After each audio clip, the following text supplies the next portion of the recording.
आणि हाकेंनी एक गोष्ट लक्षात ठेवावी, जे ओबीसी करून तुम्ही आता आज जे आंदोलन करतायत ना, त्या ओबीसीचा मंडळ आयोगाची अंमलबजावणी सगळ्यात अगोदर 92 मध्ये त्या शरद पवार साहेबांनी केलेली आहे. धनगर समाज एसटीत का गेला नाही हे जरा कधीतरी देवेंद्र फडणवीसांना आणि नरेंद्र मोदींना विचारा ना की पवार कुटुंबाला शिव्या देऊन काय तुमचे प्रश्न सुटणार नाहीत, याचं भान त्यांनी ठेवलं पाहिजे. अन्यथा आमच्याकडे फालतू बरोबर करण्याला डोक्यावर पडला का म्हणून विचार. लक्ष्मण हाके यांनी ओबीसीच्या प्रश्नावर बोलावं, पवार साहेबांना शिव्या दिल्याने ओबीसीचे प्रश्न सुटणार आहेत का याचा विचार करावा.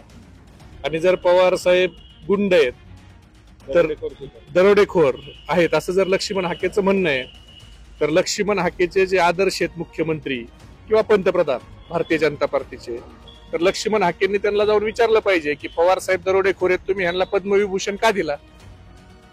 जर सुप्रियाताई दरोडेखोर आहेत तर त्यांनी पंतप्रधान नरेंद्र मोदींना जाऊन विचारायला पाहिजे की आता जे विदेशात देशाचे बाजू मांडण्यासाठी जे काही शिष्टमंडळ गेलं त्यातल्या एका शिष्टमंडळाचं प्रमुख हे सुप्रियाताईंना का केलं. तिथं काय दरोडे टाकायला पाठवलं होतं का. सुप्रियाताई या संसद रत्न आहेत, पवार साहेब हे पद्मविभूषण आहेत.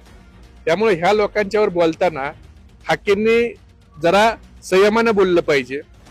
आणि आज हाकेंना त्यांच्या ओबीसीचे प्रश्न मांडायचा अधिकार आहे ना, त्यांनी ते मांडावेत.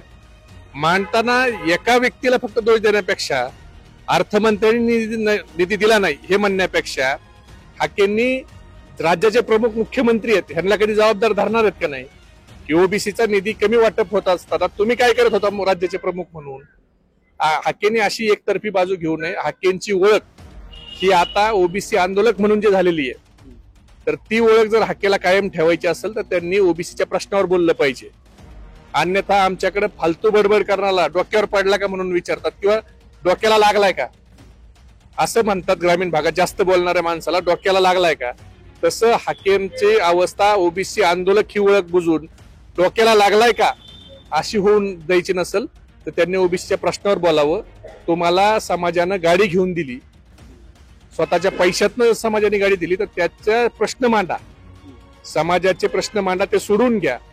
समाजात कुणाला शिवे दिल्याने तुमच्या समाजाचे प्रश्न सुटणार नाहीत. धनगर समाज एसटीत का गेला नाही हे जरा कधीतरी देवेंद्र फडणवीसांना आणि नरेंद्र मोदींना विचारा ना. अनेक वर्षापासूनच मागणी आहे धनगर समाजाची एसटी मध्ये जायची. आतापर्यंत अनेक नेत्यांनी त्याच्यावर राजकारण केलं, मोठं झाले. तर हाकेंनी पुढाकार घेऊन आता एसटी मध्ये आमचा धनगर समाज घ्या म्हणून आंदोलन उभा करा. या धनगर समाजाची ही तुमच्याकडून अपेक्षा आहे, त्यांचे प्रश्न सोडवा, त्यांना एसटीचं आरक्षण मिळवून द्या, ना की पवार कुटुंबाला शिव्या देऊन काय तुमचे प्रश्न सुटणार नाहीत याचं भान त्यांनी ठेवलं पाहिजे. की हाके म्हणले म्हणून ते काय गुन्हेगारी टोळी होत नाही.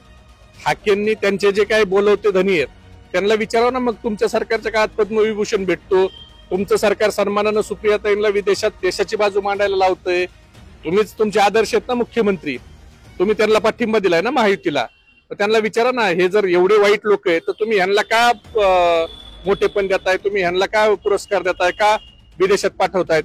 आणि हाकेंनी एक गोष्ट लक्षात ठेवावी, जे ओबीसी करून तुम्ही आता आज जे आंदोलन करतायत ना, त्या ओबीसीचा मंडळ आयोगाची अंमलबजावणी सगळ्यात अगोदर 92 मध्ये ह्या शरद पवार साहेबांनी केलेली आहे. आणि आज जे तुम्ही देवेंद्र फडणवीसांच्या मागे फिरताय ना, तर त्यांच्या पक्षानं मंडळ आयोगाच्या विरोधात कमंडल यात्रा काढली होती.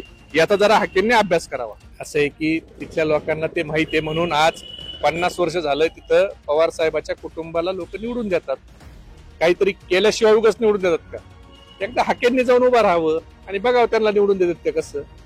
त्यांनी एकदा आरामातीत जावं. जर एवढा अन्याय जर तिथं केला असेल पवार कुटुंबाने ओबीसीवर, तर हाकेंनी तिथं जाऊन निवडणूक लढवावी. पडळकरांसारखा एकदा चान्स घ्यायला काय हरकत.